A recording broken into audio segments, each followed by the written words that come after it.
Hello and welcome to episode 4. Yes, episode 4 of the Links Lives Natters podcast. In this episode, we'll be chatting to clinical psychologist and celebrated psychological crime fiction author Philippa East.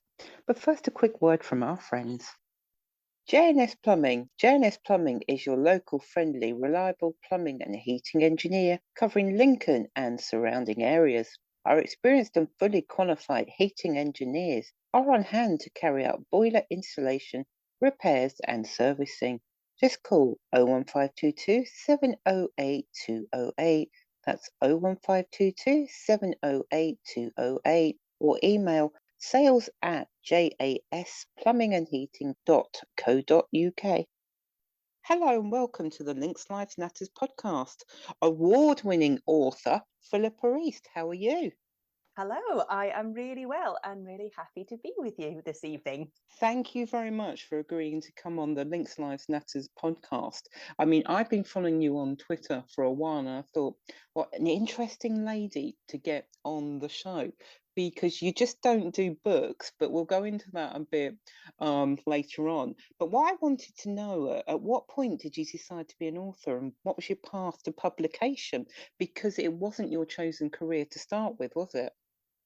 Yeah, that's right. I know that if you talk to a range of authors, they'll all have a different story and a different journey, and some will say that they've wanted to be an author since they could remember picking up a book, and it was a little bit different for me. I've always been obsessed with books. I'm a huge reader, so that's kind of where it started for me, but it was not on my radar at all to be a writer, to be an author. My family are fairly traditional in terms of the jobs that they tend to have. So, for example, my mum is a nurse, my dad is an accountant. So no one was really kind of talking about zooming off and being an artist for a career. So I ended up studying psychology and pursuing a career as a clinical psychologist. And then it wasn't till I was about 30 or something that I just started dabbling a little bit in creative writing again, having done some stuff at school the way that lots of people have. And along the way in my life, I sort of dipped my toe into other creative hobbies. I think I always like to have something creative on the go, and I tried photography or drawing or things like that. But when I picked up creative writing again, it was like I just felt so at home, and I just loved it. I think because I just love books and stories, it was like it just felt so familiar and so comfortable for me. Um, so really, I just started writing for fun, and then over time, I joined a few writers groups, a few kind of online forums for writers to share their work, and pivoted a little bit into writing short stories as I was finding my feet with fiction writing. And to be honest, it was when I started to get some of them published in sort of literary magazines, literary journals, or getting placed in short story competitions that I thought not only did I really enjoy writing, but that maybe I was able to write at a standard that I could get published. So then in 2015, I left my full-time NHS psychology job and went part-time with my own practice and started working on a novel. This would be my second novel, but we don't talk about the first one ever. It's too embarrassing. Okay, we won't go there then. Technically, this was my second novel, and that's the one that ultimately became my debut, Little White Lies. So it was a kind of happy accident, I think, how I came to writing. Do you when you're writing a story and stuff like that, and you're thinking, yes, I'm working on this story today, but then all of a sudden, I've got an idea for another story. Do stories jump out at you all the time when you're working on one book? You're thinking, oh, I've got another idea for another story. Oh, yeah, that's a funny one. Now the way that it works with me and my contracts with my publisher HarperCollins is I sort of generally expected to deliver about a book a year. So what that kind of means is I need to come up with a really good idea for a psychological thriller about once a year. And so far, that's kind of worked. I've kind of had an idea at the right sort of time to write my next book. But saying that, I think that little fragments of ideas come to me all the time. So I don't know if it's like this for other kinds of artists, like musicians or painters or this kind of thing, but I'll just be going about my daily life, or I'll be out and about around Lincolnshire or doing whatever, and I'll see little things happening and it'll spark just a tiny, like, it's like my brain sort of expands that little moment into questions about, you know, who that person might be, what might be going on in their background, what moment in a story this could be. And a lot of those ideas in the moment don't really go anywhere, but it's like my brain is collecting them all the time. And I don't know if, like I say, maybe it's the same for a painter. They might be going around their day and see something, and that sort of slots in as something that might turn into a detail in a painting at some point. So I think I'm always absorbing or in a sort of receptive mode for little idea fragments, and then like I say, sort of once a year I have to kind of scoop all of them up and try and turn them into a big enough, complex enough idea to fill a whole novel. I think it's the same for me, Philippa, to be honest with you, because when I see things on a certain social media platform, which I won't mention, I was like, hey, that'll make a great story. That's really interesting for somebody to learn about something. Because something quite recently, I submitted something somewhere and the person involved was great. And she was like, will you stop, you know, doing all these things? But you can't help it, can you? You know, when you're going around, you think, yeah, that's a great idea. And like you, my brain expands. I'm going, can I get all this in? Because like, this is great. This is a really good idea. Let's you know, let's go down that route. And there's sort of this half of my brain's doing this, and then my other half of my brain is doing something else and stuff. You know, you sort of touched a bit on having ideas and stuff around there.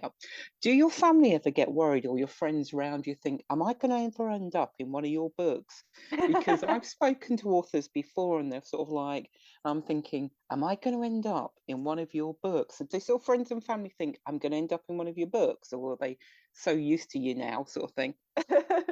Yeah, I mean, I think hopefully they're reassured that I don't generally draw that directly on people that I know in my life. I think partly because, yeah, it's a bit rude, isn't it? Like, Yeah, it's sort of like, I don't want to end up in one of your books. yeah, and also I think, you know, fictional characters are a bit different from real people. You do have to make, you know, if you literally put someone exactly as they are as a person in a book, it wouldn't work very well. You know, real life people are far too complicated and inconsistent to make good story protagonists. But I think of course we, like, you can't write without being influenced by your own experiences, and of course that's going to include people that you've come across in your life, or your own experiences as much as anything. Is that how you'd sort of describe your writing process?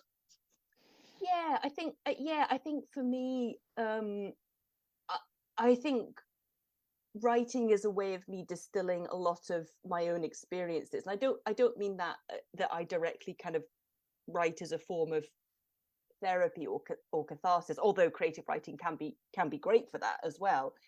But I think whenever I'm writing a novel and telling a story, it's because there's a question or something that is bothering me, or I'm kind of conflicted about or fascinated by, and it's a way of scratching that itch. Really, it's a way of getting my sort of working through my preoccupations and concerns. And I think for me it's quite important that when I write a psychological thriller, that I don't just have an interesting plot and storyline, but that it has some sort of issue or theme or meaning behind it. So I don't think it's a bad thing to, you know, draw on your own attitudes and beliefs and concerns in your story. I think that gives it a useful layer and a useful kind of depth to it. I hope, anyway. Is that what you enjoy? Is that what you enjoy about your writing the most? You think, with what you've just explained and stuff, and that's what you enjoy about when you write your novels? I think so. Yeah. I think like obviously I mentioned a little bit earlier that I also work as a psychologist, and by definition, psychology is the study of human beings. It's the study of trying to make sense of why we are the way that we are, why we think and feel and behave the way that we do. And I think what drew me to studying psychology was wanting to try and answer those questions. And I think that with my writing, it's the same thing. I'm trying to explore and answer those questions. I'm just trying to make sense of what does it mean to be a person in the world, in our relationships with other people. Do you think you're your own worst critic? When you're writing your books, you're thinking, I could have done this better. I should have done this another way. Do you think you're quite hard on yourself when you're writing your books and stuff? Oh, I think I am hard on myself, but not too hard, I think. And I think it's something that it's part of what you have to learn, I think, as a writer or as an author. Like you have to be able to critique your own work, and you have to be able to look at it with a critical editorial eye, so that you can make it the best that it's going to be. If you kind of just slop any old stuff onto the page and think, oh, that'll do, it's probably not going to be as good as it could be. And then a lot of the process of writing and creating a novel, or even creating a short story, is going back and editing and refining and reworking. And I think you have to be able to be quite disciplined with yourself to do that. And that generally also involves allowing other people's input. So for example, I now have an editor at my publishing house whose job it is literally to critique my work and help me to improve it and make it stronger, and sort out the bits that I kind of slacked off on. Yeah, because anybody who follows you on Twitter will know you're in the depth of a novel at the moment, and you're in edit at the moment. And you've been saying on your Twitter feed that you're hard at it at the moment with your editor is like, and you're so pleased that your editor is there going, yes, think about this, we've got to do this. So, you're quite pleased she's there, but I know you're hard at it as well at the moment.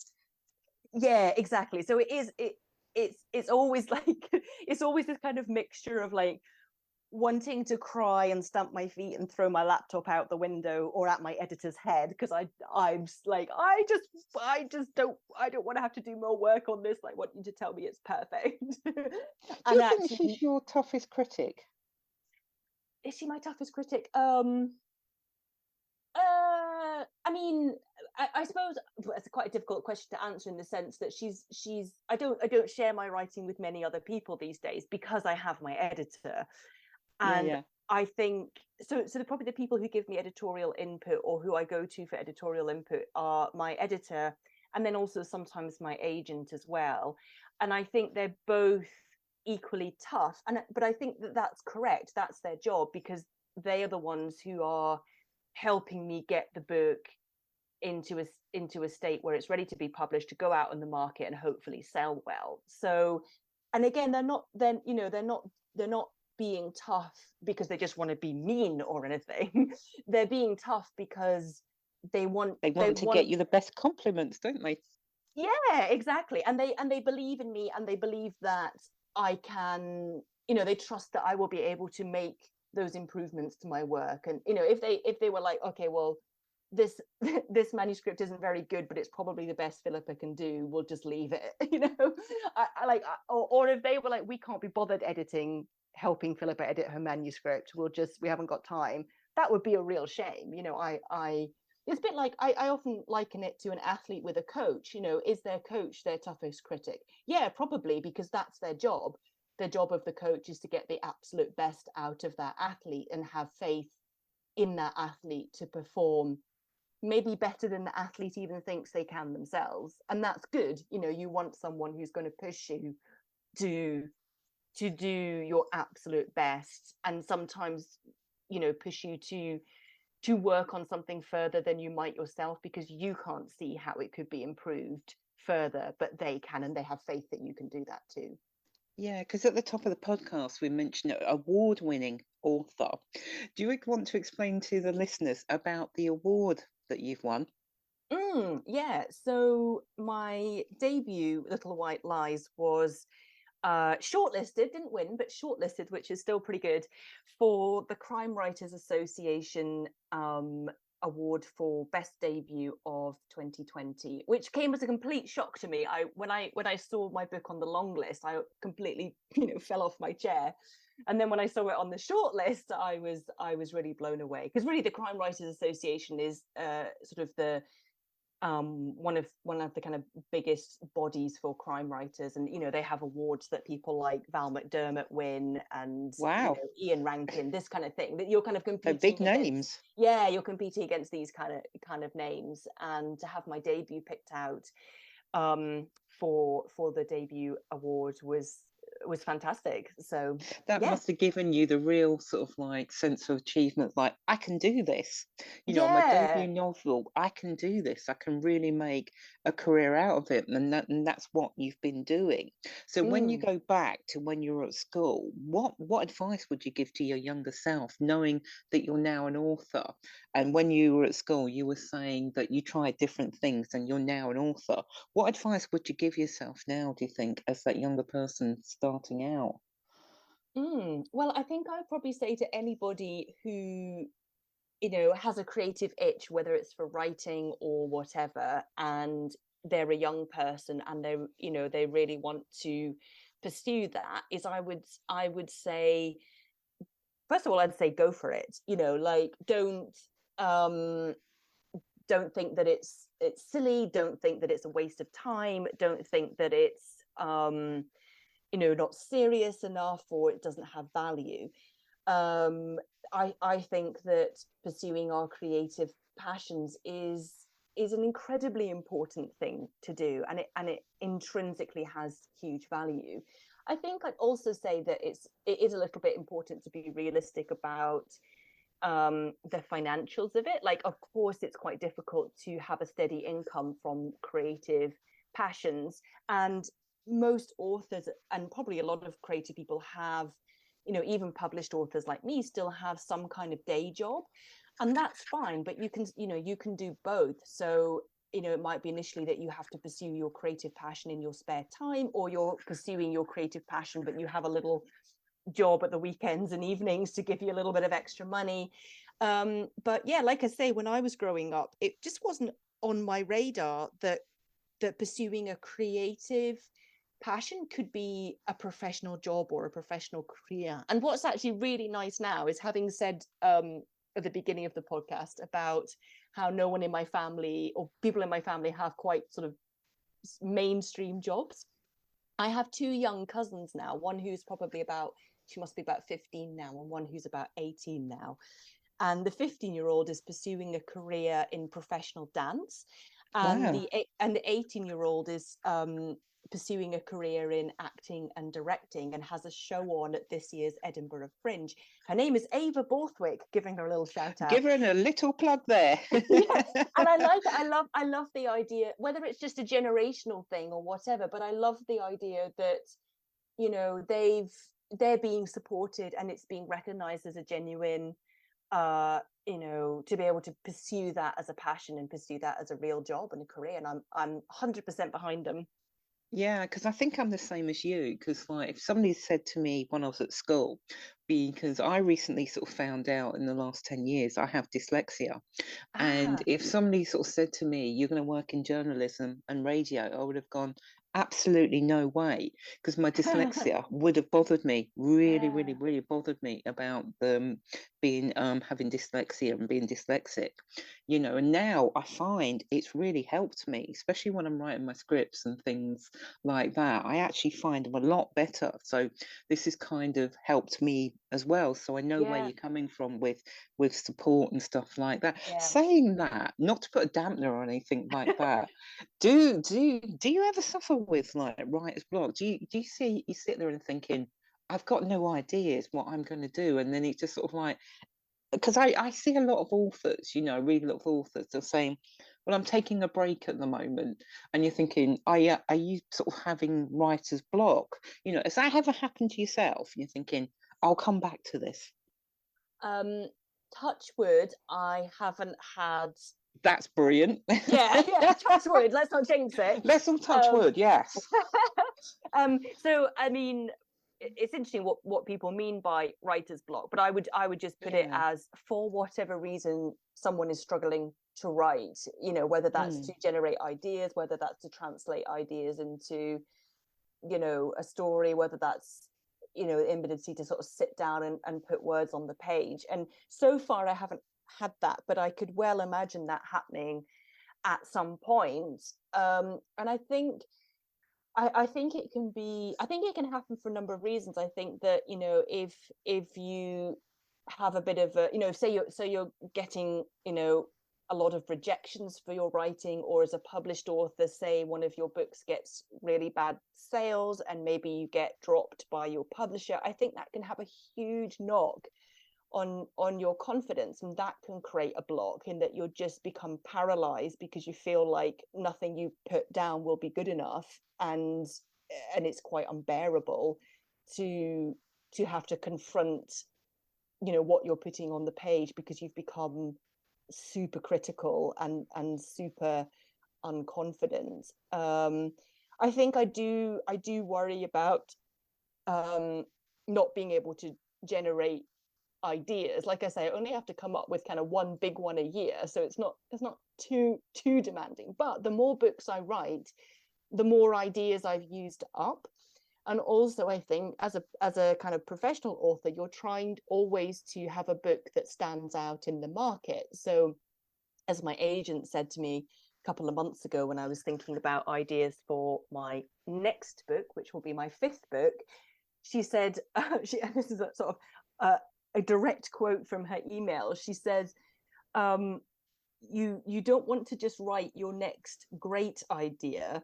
You have to write your next very, very best great idea. Like, wow, okay. words of real inspiration there for you. Yeah, like no pressure. But she was right. You know, she's kind of saying, you know, it's very easy for your career to kind of fizzle out because people just move on to the next thing, the next author, the next debut. So I'm always, and that's where my reading comes in handy, because I read so much, so I do try and keep abreast of the market. That's and where I also was going to ask you, sort of like, what do you like to do when you're not writing? You know, so you've led into my next question quite nicely, actually. It was sort of like, what do you like to do when you're not writing? Obviously, I've got a good idea what you like to do and stuff. Tell our listeners what else you do. Well, yes, first of all, as I say, I love reading, but I also do a little bit of music stuff with my spouse, whose name is Rachel Elliott Wood, and we are a folk duo in the Lincolnshire scene called The Miracle Cure.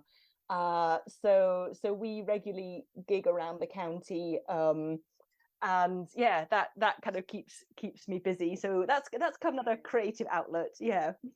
One of the things that's going to be new to Links Live's Natters is I'm going to do a quiz. I've got 22 questions, and within 5 minutes, there's some random ones, and there's also some ones about Lincolnshire.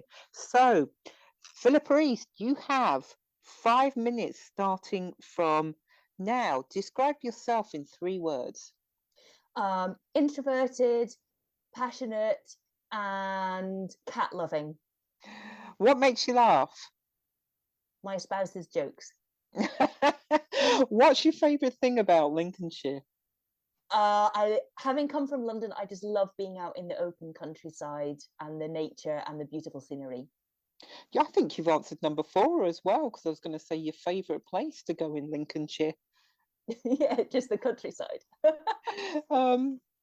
If you're writing a book about your life or career so far, what would you title it and why? Oh, I would call it failing better, because you can't get anywhere in life without trying and failing numerous times for every step of success that you're trying to have. And I think it's a really helpful philosophy to not be put off by rejection or failure or things that didn't work out on that particular occasion. What is the funniest thing that's happened to you recently? The funniest thing? Oh my Mm. gosh. Well, Doing my podcast. well, we have got we had a recent mystery. Something was setting off our security alarm. It kept saying that there was somebody in the library room in our house, and we couldn't work out what it was. And then we've recently discovered that our cat has been jumping up onto a little shelf in that room and basically setting it off. So that was quite funny. Wow. Tell me your favourite place to eat in Lincolnshire. Oh my gosh. I have loads of places. So I love Thai Sabai in Sleaford. I always get a lovely Chinese takeaway from Open Kitchen in Sleaford. Highly recommend. And if I'm going somewhere a little bit posher, we often go to the Cozy Club. That's a great venue. Mm. That's a great film. Last time you went to the theatre or the cinema, what did you watch? Oh gosh, I always mean to go to the cinema more, but I haven't recently. But the last thing I went and saw was Joker, which I thought was absolutely fantastic. And as a psychologist, I thought it was a really good portrayal of kind of the underbelly of society and mental illness and things. Yeah, absolutely brilliant film. Favorite tourist attraction in Lincolnshire, and it doesn't have to be anything well known. Anything. Oh my gosh. Favorite tourist attraction. I suppose I don't really think of myself as a tourist, having lived here a wee while. Actually, we were talking about this just before we came on air. Actually, I think the Red Arrows are fantastic. Like within the first week of moving to Lincolnshire, the Red Arrows were doing a practice display overhead, and I was so thrilled. I was just in awe, being able to see them for free from my back garden. And I know that there are places and events in Lincolnshire where you can come and see all sorts of aircraft and flight displays. So yeah, come and visit. Mainly my back garden. Enough said about that. What is your favourite Lincolnshire food? Yeah, fish and chips. I'm gonna have to say that. Yeah, we have a great fish and chip restaurant quite near us called Scoffers. Which is great. Yeah, I actually think I know which one you mean there. Scoffers in Sleaford again. Yeah. It's really good. What's the best advice you were given and ignored? When I went to Tea in the Park, which is kind of the Scottish equivalent of the Glastonbury Music Festival, and my mum said, take your wellies, and I said, no, I won't look cool in my wellies. And by the end of the weekend, I was wearing a bin bag to keep dry. So she was totally right, and I ignored her. Very good advice. Okay, if you could travel back in time, what year would you go back to? Do you know what? This is going to sound a bit strange, but I would go back to the year or the years when Jesus was born and died, because I'm not a religious person, but I'm just fascinated by the stories that have been told about this man who I think probably was a real person, and I just would love to be on the ground to see the events that we now have spawned a global religion. I just think it's fascinating. If you were the last person on Earth, and we've got 30 seconds, if you're the last person on Earth, where would you choose to live? I would just stay in Lincolnshire. Yay! Yeah. Yeah. And you scored. You've got 12 out of 22 in the 5 minutes, and at the moment you're in the lead. So you're the one to beat. I like how, because I'm the only person, I'm currently number one on the leaderboard, but also last as well. Philippa, you've got a bit of a giveaway for us. Would you like to explain what you're offering? Yes, absolutely. So I am here to give away a free copy. A free copy? A free copy, a signed copy, in fact. Wow. My most recent psychological thriller, which is called I'll Never Tell. and it's about the Goodlight family, whose teenage daughter is an up-and-coming music star, but on the night of a very prestigious semi-final of a national music competition, she completely disappears. And the story is unpicking the true secrets behind the seemingly perfect facade of the Goodlight family. So if you are interested in being in with a chance of winning a signed copy of that book, then what you need to do is in the comments section of this YouTube podcast, just put a little comment, and you can pretty much say whatever you want. You could say, I love the podcast, or the book sounds great, or pick me, or whatever. Just drop a comment on this YouTube video, and then Shelley and I will pick a winner at random, and that will be the person who wins the prize. And we're setting a deadline of 2 weeks from when we'll be putting this recording out. So the deadline will be Friday, the 21st of July. So do get your comments in on this podcast video by then. And yes, you'll be in with a chance of winning a signed copy of I'll Never Tell. So if people would like to go to #LinksLivesNatters on YouTube, they'll find the latest episode of this podcast. And like Philippa said, if you leave us a comment, then we'll know you've entered the competition, and we will pick a winner at random. So thank you so much, Philippa, for doing that for us. Philippa East, it's been an absolute pleasure talking to you today, but you wanted to say about an event you're having next week? Yes, absolutely. So some of you listening to this podcast might be familiar with the Links Connect hashtag and network on Twitter.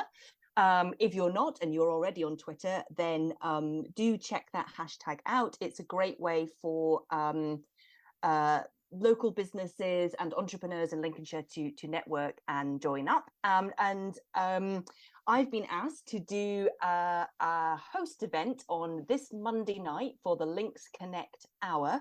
And I'm doing an Ask Me Anything. So if you have questions about writing, publishing, creative fiction, any of my books, then do come along and join us on Twitter just by following the hashtag Links Connect. And yeah, we'll be there tweeting and answering all your questions. And finally, where can people find you to buy your books? Where are your books available to buy?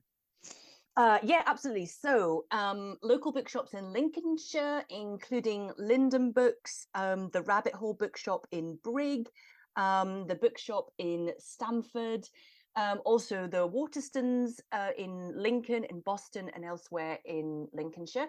Also, if you're more online, you can find my books on Amazon, on Waterstones online, and also the fantastic website bookshop.org, which is an online bookshop that also supports independent bookshops across the UK. So that's one I always recommend, because it's really important that we support our local bookshops.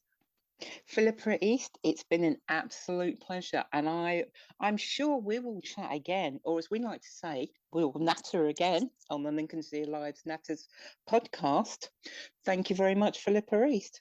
Thank you. Such a pleasure. Lovely. Take care, Shelley. Take Bye care. for now. Bye. Bye. Bye. Bye. Bye. Bye. And that's it, episode 4. My thanks go to J&S Plumbing, my technical team, and of course, Philippa. Thank you so much for listening. Don't forget to subscribe from wherever you listen. Thank you. Bye.